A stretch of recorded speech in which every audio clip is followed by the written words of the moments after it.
PodCastle, episode 763 for Tuesday the 29th of November 2022. An Indigenous magic story. Dying Rivers and Broken Hearts by Gabriela Buber, read by Vida Cruz Borja and rated PG-13.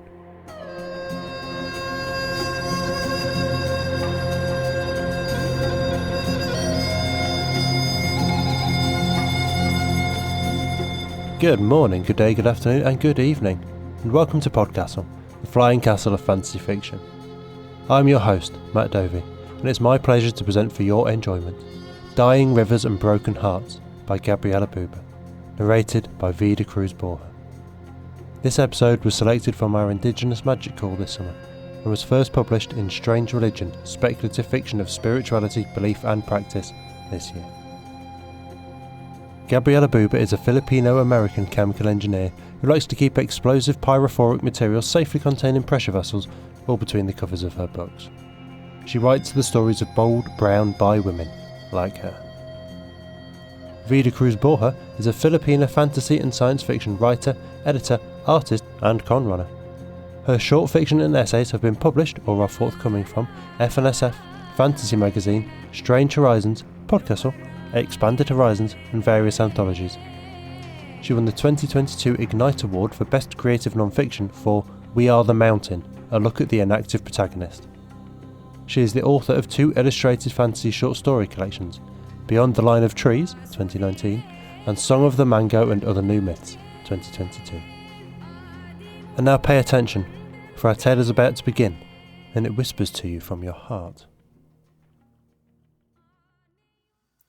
Dying Rivers and Broken Hearts by Gabriela Buber, read by Vida Cruz Borja. Manila, Philippines, 1936. Maria Lucia had failed. In her hand, a freshly struck agimat burned. The copper amulet pressed with the image of the Virgin Mary was hot with the power the coven had gathered from the full moon. Golden light streamed between her clenched fingers. All eyes were on her as her first meeting as leader of the Malyari witches after the death of her husband came to a close. The full moon sank into the black waters of Manila Bay.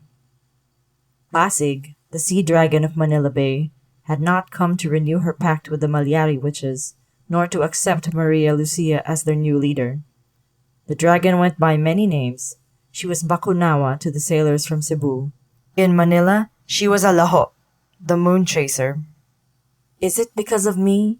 Maria silently asked her witch heart Lucia. Because I'm not truly a Malyari witch, only married in? Lucia, normally euphoric after soaking up moonlight and magic with her coven, was hesitant. I don't know. She's come to our call before. Why not now? Her mother-in-law raised her hands from her seat on the edge of the circle, which was on the balcony below. It's not unprecedented for the Bakunawa to decline to appear until a new coven leader has introduced themselves properly, she reminded the 36 assembled witches. Some stood down in the courtyard of the home. Some, like Maria Lucia, were up on the tiled roof. Maria Lucia had no memory of such a story about the great sea dragon. The Laho was the coven's patron saint from before the Malyari witches adopted the concept of saints from the Spaniards. Still, no one dared naysay the eldest witch present, not even Maria Lucia's brother-in-law, the second eldest Malyari son. He firmly believed he should have been named coven leader rather than his eldest brother's wife. Maria Lucia would have conceded the title if it wouldn't have meant being cast from the coven and homelessness for herself, her 10-year-old daughter, and her 4-year-old son. But she'd had a son, and so her branch of the Malyari line would hold precedence as soon as her son's witch heart named itself. She'd promised his father she wouldn't give away his birthright. She swallowed down her own and Lucia's terrified uncertainty. Forgive me. I've been so caught up in the funeral preparations. I did not think to reintroduce myself to Pasig. I will remedy my oversight without delay, and she will heed our call on the next full moon. Maria Lucia hung the rejected agimat offering around her neck. It scalded her sternum, full as it was with so much power. She urged the assembled witches back inside the Malyari home, helping the titas and cousins lay out food and drink on long tables. The smell of crisp pork skin from lechon stuffed with crab and lemongrass filled the kitchen. Heaps of fresh white rice and garlic shrimp sat in large bowls. As her mother-in-law hobbled to her place at the head of the table, leaning on her coral inlaid cane, Maria Lucia rushed to help her sit. She knelt and pressed her mother-in-law's hand to her brow in a respectful mano po. "Is it true, Lola, what you said after the ritual?" she asked. Her mother-in-law folded back the black mourning veil that hung from the brim of Maria Lucia's pointed bamboo salakot hat, studded with copper agimat sigils. "As a matter of fact, it is not. But now you have 30 days to find Pasig before my second son decides to make my first roll in his grave." "Hay nako, what a shame to be widowed so young." She patted Maria Lucia's cheek, then turned to pour herself a cup of ginger tea. "Aray! These old joints aren't made for the night air of coven rituals." How long has the river been dying? Maria Lucia wondered as she walked the banks that in her youth had been teeming with life. There should have been herons perched on the edges of boats hunting silver minnows, flocks of glossy brown Philippine ducks dabbling in the shallows, and dozens of Manileños bathing and washing laundry along the steps down to the water. "As long as our laho has been waning," Maria's witch-heart Lucia answered. The voice in Maria's head was a woman's, grown old before her time with shared grief. To be a witch is to be one who was two. There were those who argued it made witches better able to understand the mystery of the Holy Trinity. Maria Lucia remembered steaming afternoons spent in the cool embrace of the river, young people daring each other to make offerings to catch a glimpse of the 100-foot-long laho. Her fangs had been like Batangas swords and her copper scales big as kalasang shields. On the Pasig's banks, the titas washed laundry and gossiped. She remembered her friend Ada Kailau's body slipping brown and otter-like through the water, swimming laps around her, always just out of reach. The sound of Ada Kailau's laughter urging Maria Lucia to dare strong currents and even hungry laho if it meant staying at her side. But that had been many years ago, when Maria Lucia was a girl, not now when she was the leader of the most respected coven in Manila. Her unexpected knack for imbuing light into agimat charms had won her the interest of the eldest Malyari son. She'd made the choice to no longer toil among the servant women pounding laundry on the river steps. Maria Lucia had chosen to be comfortable, even if it meant constraining herself to being a proper Catholic wife. Ada Kailao had chosen freedom. More than that, she'd chosen blood. That had been a dark current into which Maria Lucia couldn't follow. Blood witches didn't enjoy the same tolerance as coven witches in the eyes of the church. Catholics had strong doctrines about the role of blood. It didn't help that it had been blood witches who took the blame for centuries of resistance to Spanish rule. Further, it was hard to forget what gave blood witches their power when every few years one would go violently and spectacularly mad, requiring the efforts of a dozen or more coven witches to contain them. "Let's not ruminate on all our griefs today," Lucia urged. "Have we not lost enough? Heartbroken at 17, widowed by 43, but you're the one who insisted we walk the river. You haven't said how this will help us find our lost laho," Maria said, her words ruffling her black lace veil. "Not lost, we don't know that. Perhaps she was only too tired to answer our call. She was so slim the last full moon," her witch heart insisted. "The laho is a sea dragon, but she was born of the river. It is dying, and so she is dying." "I don't know what you expect to find," Maria pointed out. Her witch heart did not answer. Instead of the faint salt of the nearby bay, there was only the fecal sweet scent of raw sewage and a metallic tang of chromium salts from the tannery not far up the river. Not even dengue-bearing mosquitoes could spawn in the poisoned water. Not that this was any comfort. Her husband, Emilio Langit, had passed 2 weeks ago. He'd been a kind man, a loving father, and a skilled witch, which was exactly what she'd said at his funeral. His beautifully carved and blessed saint statues were in 6 churches and neighborhood shrines all over the city, but he hadn't survived his second brush with dengue fever. She'd known he wouldn't pull through when an owl had taken up residence in the courtyard mango tree on the 3rd day after his fever spike. He'd refused all attempts to get him to a hospital, insisting he would die at home, surrounded by family. He'd also insisted she take on his mantle as coven leader. She'd won the coven vote the night of his funeral under the watchful eye of a black butterfly perched on the brim of her salakot hat. She disbelieved the superstition about souls returning to visit the bereaved until that night, but even those who disagreed with him were too afraid to deny the final wishes of the dead witch while that black butterfly watched. Soon, Maria Lucia reached Ayala Bridge and crossed to the Pasig River's lone island. Following the silent bidding of her witch heart, Maria Lucia headed under the bridge where the center pylon rested on the Isla de Convalencia. In a niche stood a statue of Saint Joseph carved by her husband's hand, guarding the island from flooding. All around the feet of the statue, nurses from the hospital had left offerings and lit candles. Around the saint's neck hung one of her copper agimat talismans. Later, she would repeat the Latin prayers graven on the back of the agimat, renewing the saint's power. But first, she girded up her wide tapis skirts and waded down the concrete steps into the water. She dipped the agimat she'd struck last night, imbued with the light of the full moon, into the current. She reached with Lucia's magic, envisioning their power as glittering sand spreading through the river towards the bay, searching for the laho.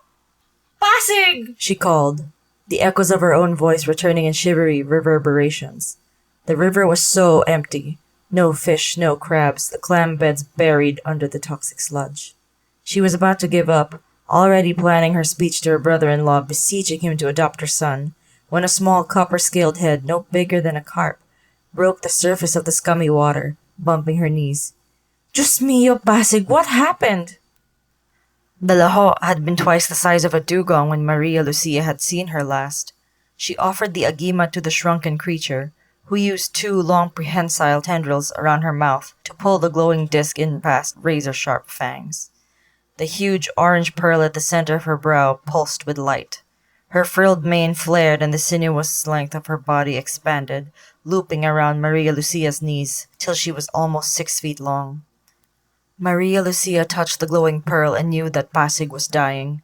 Even if Maria Lucia managed to feed her every shred of light she could pull from the moon until it went dark in the sky, Pasig would die because her river was poisoning her. "You can't stand in the river. Let me build a new home for your keystone." Pasig's pearl pulsed with light and the laho spoke directly into her head. "You may try, Malayari Witch, but you will fail. Magic, even moonlight alone, cannot sustain me." Maria Lucia tried everything she'd ever been taught about keystone transference, and everything Emilio Langit had done to imbue his saint statues with power. She carved wood statues and struck a dozen agimat as the moon waned and began to wax again. Finally, when she had only 10 days before the next coven meeting and Pasig was reduced once more to an overlarge carp, she had to admit she'd failed. Pasig was dying. Soon, Pasig would fade from the world, and Maria Lucia would lose her position as coven leader. Her brother-in-law would throw her and her children from the family home. She admitted this kneeling at the little altar her husband had installed at the foot of the bed, saying her morning Hail Marys. "Forgive me." Pasig was tied by more than power, more than name, and more than spirit to her river. Pasig was tied by blood, generations upon generations of blood, and Maria Lucia could not sever that tie, not without killing the laho outright. She needed a miracle. The little rosewood statuette of Mother Mary on the altar, which her husband had carved and presented to her on their wedding day, split, exposing a hollow center filled with... were those human teeth? Alongside the rolls of scripture Emilio Langit had sealed inside the saint statue was a rather fresh pair of molars, torn root and all, immured inside like mummified saints' fingers shut up in a holy reliquary. "What we need is a blood witch," Lucia said. Maria sputtered with outrage at the near blasphemous suggestion and exclaimed, "These need to be interred with his body in the cemetery before someone with ill intentions takes advantage." "Emilio Langit wouldn't have left us his teeth if he didn't want them used," Lucia pointed out. "There isn't a blood witch on the entire island of Luzon who wouldn't kill me on sight. I am the leader of the Malyari Coven." "Ada Kailao wouldn't care who we are now. She loved us, and she loves Pasig." She chose blood. It's been almost 30 years. If she hasn't gone blood mad, I can only hope she killed herself early in some dark ritual without taking too many people with her. She loved us, Lucia repeated stubbornly. Pasig could tell us how to find her. 2 nights later, alone in a small double outrigger canoe, having convinced her mother-in-law to stay with the children, Maria Lucia followed the dim glow of Pasig's pearl into the mangrove swamp north of the city. In the prow of the boat, she'd lashed down her husband's final uncompleted saint statue. She'd finished the work on the base with the motif of Mary standing on the serpent from the garden.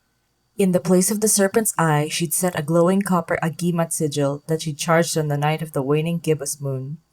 Floating baskets full of semi-mummified things hung among the tangled roots protruding from the water on either side of the craft. They emanated a subconscious directive. Turn back. Turn back. If Pasig weren't leading her forward, she might have obeyed the keep-away magic. I swear to God, if we die and leave Lola with the 2 kids to raise, Emilio Langit will never forgive us. Maria griped at her witch heart, not daring to raise her voice to be heard over the squawking, croaking, burbling things crackling through the thick mangroves on either side of the choked waterway.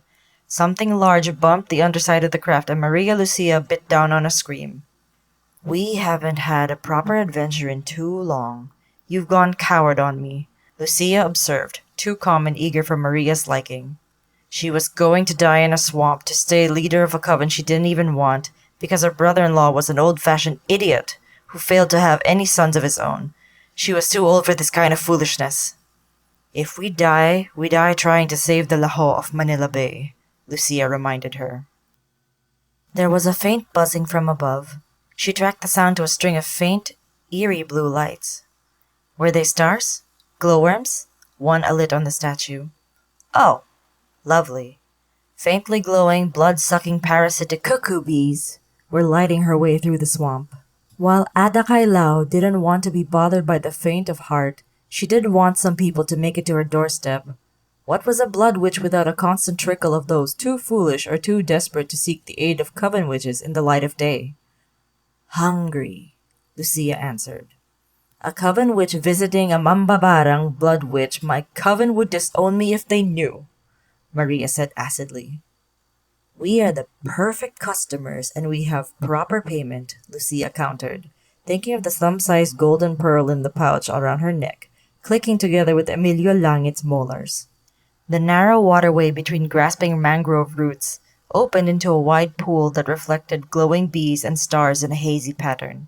A floating bamboo dock jutted from the edge, and Maria Lucia guided her craft alongside, tying off her boat before she climbed out. Using a woven rattan carry basket, she hoisted the statue onto her back. Then she reached a hand into the water and allowed Pasig to slither up her arm and drape around her shoulders. Maria Lucia had eaten bigger eels. She didn't think it was wise to take Pasig away from the water, but she hoped the Laho's presence would make Ada Kailao hesitate before striking her dead. The dock led to a rickety raised pathway through a narrow tunnel deeper into the mangrove. The glow of Pasig's pearl grew so faint, Maria Lucia's primary guide was the buzz and blue glow of the things that looked like bees. After all, bees were not nocturnal, not even parasitic blood-sucking ones. As she went deeper, she passed dolls made of dried banana leaf and smelling of fish bones. They dangled from the mangrove branches that clawed overhead, blotting out the light of the stars and the waxing crescent moon hanging in the sky like a leering grin. She had to duck to avoid their prickling touch on her hat, but she felt their bodies knocking against the statue on her back with far too much heft for dolls made of only dried leaves. Pasig gave a rumbling growl against her neck as one of the horrible dolls ran greedy fingers over the Laho's tightly flattened neck frill. Finally, Maria Lucia stumbled forward into a clearing where sat a small nipa hut up on stilts that wouldn't have been out of place anywhere along the outskirts of Manila. There was a poultry coop, a pig pen, and a garden overflowing with all manner of witches' herbs. The door to the hut creaked open and the line of glowing bees disappeared inside. Maria Lucia mounted the steps to the front porch, not quite daring to cross the threshold. She pulled aside the cloth sacking at her hip, letting moonlight leak from her trusty bolo knife, casting a golden glow over the faded bamboo hut. None of the light penetrated the darkness, which had the thick, fluid quality of coagulated blood, where it lingered inside the doorway. Ale, she called in. I am come to speak to the witch. From the dense darkness strode Ada Kailao, looking as young and vibrant as she had the day she'd chosen blood magic as a girl of 17, the day she'd met with Maria Lucia on the riverbank and begged her to come away with her. She was swathed in an indigo tapis, with a shawl that seemed to be woven of blue starlight. From under a cloth head wrap, her hair spilled down thick as oil. In the golden glow, her lips were still full and plush, her skin dark as polished coconut husk. Ada Kailao leaned in, so close Maria Lucia could smell her sampaguita hair oil, and beneath that, the rusty tang of dried blood. She should run. She didn't. Those lips were so close, and it had been so long since she'd felt their softness. A sharp sting on her cheek interrupted the press of their lips. Hers were raw from constant picking. Ada Kailao's were soft, tasting faintly of coconut oil. Reeling back, she half fell down the steps, landing hard on her rear. The illusion shattered. Ada Kailao licked the blood from her nails. She planted a long-fingered hand on her hip, peering down at Maria Lucia with a familiar smirk. Look at what my helpers guided home at last. You know, I expected you sooner after I'd heard the Malyari coven leader was dead. Maria Lucia gaped at her first love. Blood trickled down her cheek. You! I could be here to kill you! Freed from Ada Kailao's spell, she could see her friend's hair was streaked gray, like hers, and fine lines had gathered around her eyes and mouth. They'd grown old. All by yourself? And not even on a full moon? I think not. Ada Kailao's grin was just a little too glib, her eyes a little too wide. She walked down the steps, her movements smooth. Maria Lucia scrambled to her feet. It wasn't Ada in charge of that body. Kailao was speaking now, and witch hearts weren't supposed to control the physical body. Maria Lucia was too late. Her Ada had already gone quite mad. She unsheathed the bolo knife at her hip, crescents of inlaid mother-of-pearl glowing with captured moonlight. I will if I have to. A knife is what you bring me after all these years? Kailao crooned. She spun in a circle, her starlight-studded shawl swinging out around her thin frame, and Maria Lucia would have given anything to drop the knife and kiss her one more time. Ada Kailao, the Pasig River is dying and it's killing our laho. Her tie to the Malyari coven isn't enough to save her, but I think together we can. Kailao stopped spinning. She threw her head back and laughed and laughed. She flung her arms out. The night noises of the mangrove went silent in fear. You come to me to save your laho when you have the aid of a whole coven at your back and all their magic at your disposal? She's Manila's laho, and we shall all be the poor if she fades, like the Anito. Like the blood witches are fading? Kailao asked with a cruel smile. But then, we have the church and their faithful Malyari coven to thank for that, don't we? Blood witches go mad. You know that. Everyone knows that. You start with fish and crabs, then dogs and pigs, and soon you need horses and carabao to satiate the hunger.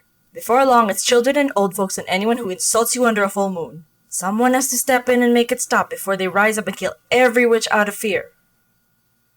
Kailao's smile faded. Ada was so sure you'd come with us that day by the Pasig. She said it wouldn't matter we'd gone blood, that you'd still love us. I told her coven witches always let you down. Deep inside, Lucia squirmed with discomfort. She is a hunger that will never cease, like a fouled wound or a poisoned well. She's sick and the blood sings so sweetly to her she won't stop, though she knows there will be no coming back from this soon.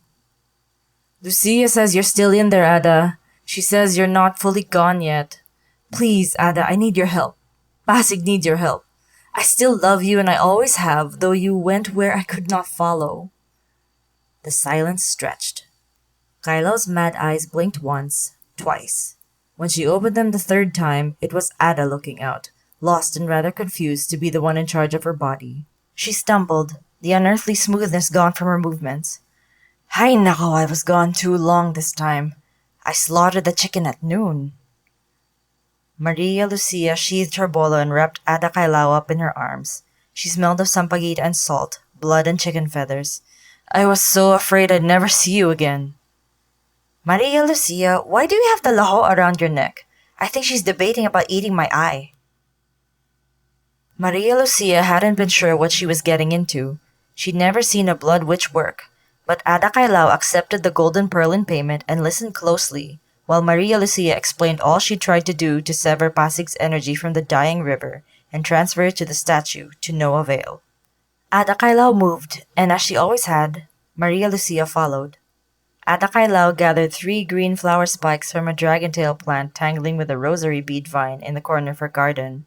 The beautiful, deadly poisonous red and black seeds rattled in their husks as she cut the flower spikes. She set them, oozing sap, into Maria Lucia's hands. Against the strident warnings of her witch heart, Maria followed Ada Kailao into the nipa hut. The layer of darkness at the door enveloped her like cool water. She drew her bolo for light. A broad charcoal circle had been marked into the bamboo floor. Ada Kailao took the Mother Mary statue and set it in the sand-lined hearth at the center. Pasig stayed stubbornly curled around Maria Lucia's neck. Ada Kailao tapped the copper agima she'd set as the serpent's eye. "You're close, but not quite there."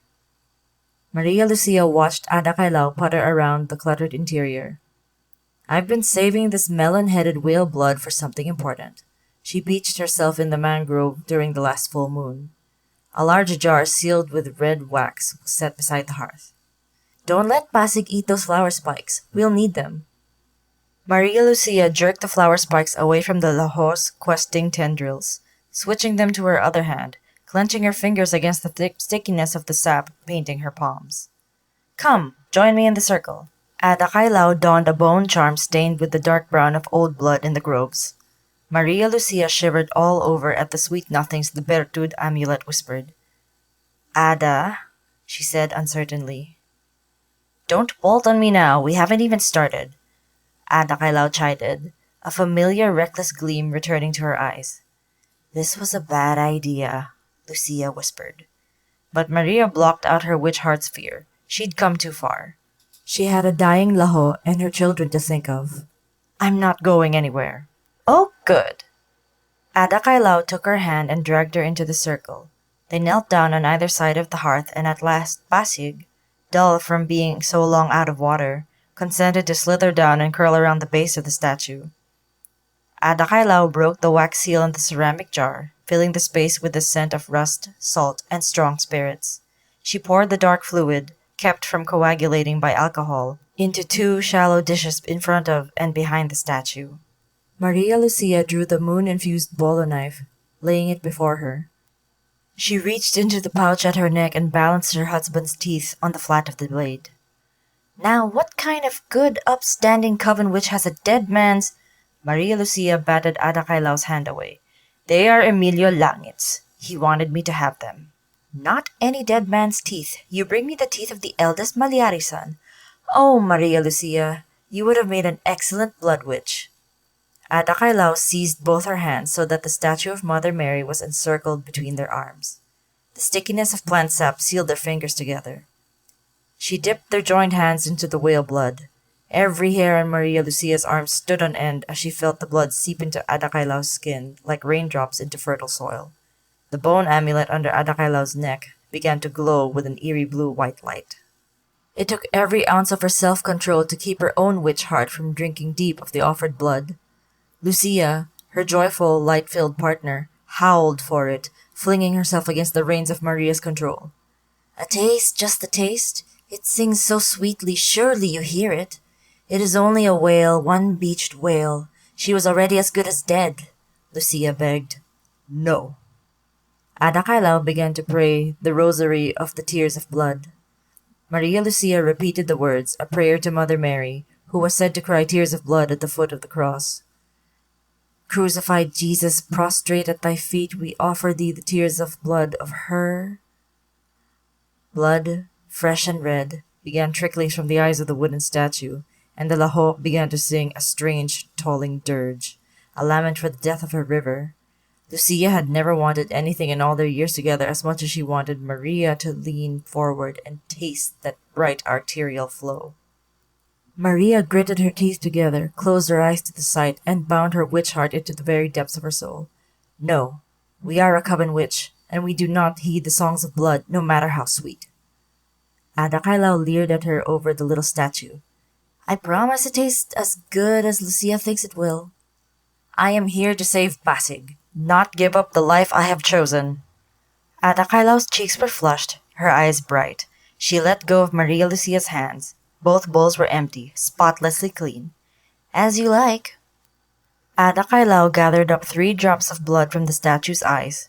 She painted one onto the center of her tongue, one onto the pulsing pearl set in Pasig's brow, and one she smeared onto Maria Lucia's forehead.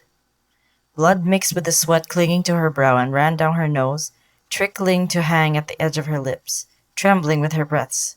Maria sealed her mouth shut even as Lucia rattled her confines, begging her to lick her lips and quench their desperate hunger. Maria pressed her lips together, feeling the droplets seep along their seam, and glared at Adakailau. I know you want a taste, Adakailau whispered, as softly and lovingly as she'd once called Maria Lucia Mahal. Love. In the shade of the banana grove where they'd sheltered from a sudden cloudburst, and laughing and shrieking had stripped off their dripping clothes. And Maria Lucia did not soften her mouth as she had that steaming afternoon. With a disappointed sigh, Adakailau continued her prayer. More blood ran down the statue, dripping onto Pasig, staining her copper scales a bright scarlet. When one droplet touched the copper agimat embedded at the foot of the statue, Maria Lucia knew what she had to do. She scooped up her husband's teeth and pressed them into the copper agimat, which went soft and liquid at her touch. It bubbled like salt poured into a boiling pot. Hot copper splashed, coating her fingertips, and she scooped up more, lathering it over Pasig's head. She rubbed molten copper like coconut oil over the frills of her mane and along her sinuous length.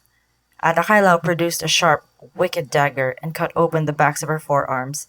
Shallow slices along a ladder of old scars, she mixed blood with the crushed flower spikes, adding blood and sticky sap to the strange mixture Maria Lucia was massaging into the dying Bakunawa. It's time, Adakailau said. Maria lifted her bolo, feeling the trapped moonlight of the blade burn away the blood clinging to her hands and lining the seam of her mouth. She used the tip to pry the glowing, pulsing pearl from Pasig's brow. The Laho's body went limp, only the still glowing pearl in her hand letting her know she hadn't murdered the sea dragon yet. It was huge, orange, and round as a calamansi in her bloody, copper-covered hands. She could take it. If she did, her brother-in-law would never dare challenge her for the coven leadership. The Malyari coven would have all the power they could ask for, and they wouldn't have to ask Pasig. They would own the keystone to her soul. She'd pressed even her own witch heart into silence, and there was no one to deny her, not even the light of her own soul.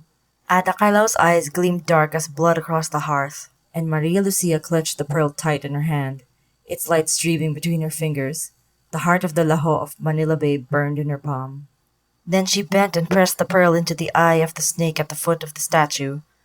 Unlike all the dozens of other times she'd tried, everything slid into place. The energy of the world shifted. Mary's statue blinked open her bleeding eyes and smiled. The limp carcass of the dead Laho in the ashes at her feet vanished with the sound of copper centavo coins spilling across pavement. When Maria Lucia lifted her hand from the pearl, the statue was wood alone once more. Only the pearl's gentle glow gave any sign of what she'd done. The tension in the air dissipated like humidity in a sea breeze. She grabbed a section of her skirt and scrubbed at the seam of her lips before she dared to open her mouth, asking, "What now?" Adakailau regarded her through narrowed eyes, apparently dissatisfied with the outcome of the ritual. Now we pray and see if she will answer. Together, they said 3 Hail Marys, and, in a burst of fire heralded by metallic chimes, a Laho formed all of bright, gleaming copper appeared, hovering above the statue in the hearth. Pasig's huge ornamented head set with the glowing orange pearl pulsed, and her great fanged mouth opened. The old has passed away. Behold, the new has come. See, I am born again, not of perishable seed, but of imperishable. And you shall be my people, and I will be your God. Adakailau began to laugh. She speaks, and she speaks scripture. What could be more fitting for a Laho reborn as Mary, Mother of God? Maria Lucia sat down hard, not quite able to believe they'd done it. What had they done?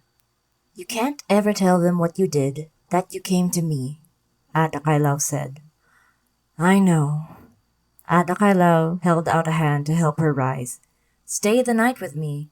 In the morning you will return to your children and set Pasig in a place of honor for all the Malyari coven to bring their offerings. They will never forget you, the witch who saved the Laho of Manila.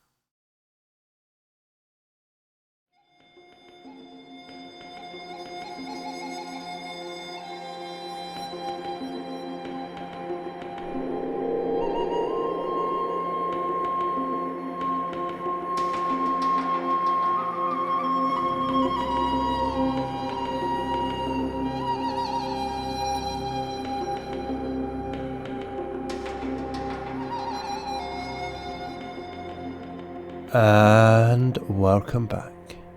That was Dying Rivers and Broken Hearts by Gabriela Buber. And if you enjoyed that, I'd recommend keeping an eye on her website at gabrielabuber.com or her social media at Gabriela Buber on both Twitter and Instagram for when more stories are forthcoming. Because this story, remarkably, was her debut when it was first published. Gabriela had this to say on her story.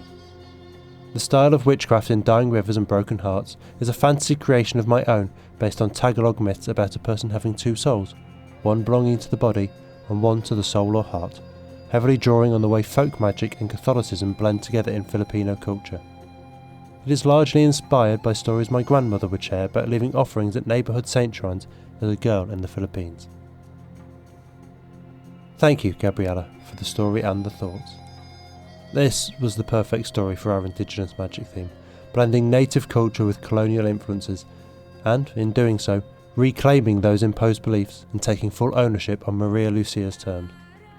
Colonialism is a stain on the world, and has always found it in its best interest to stamp out local beliefs and culture to impose new social norms it can understand, and thus control.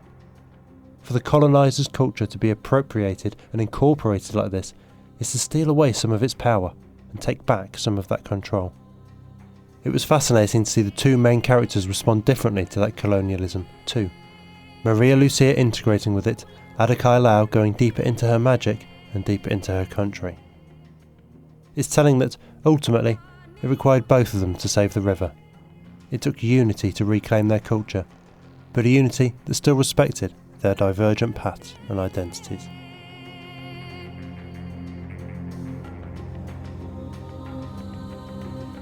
That was our show for this week.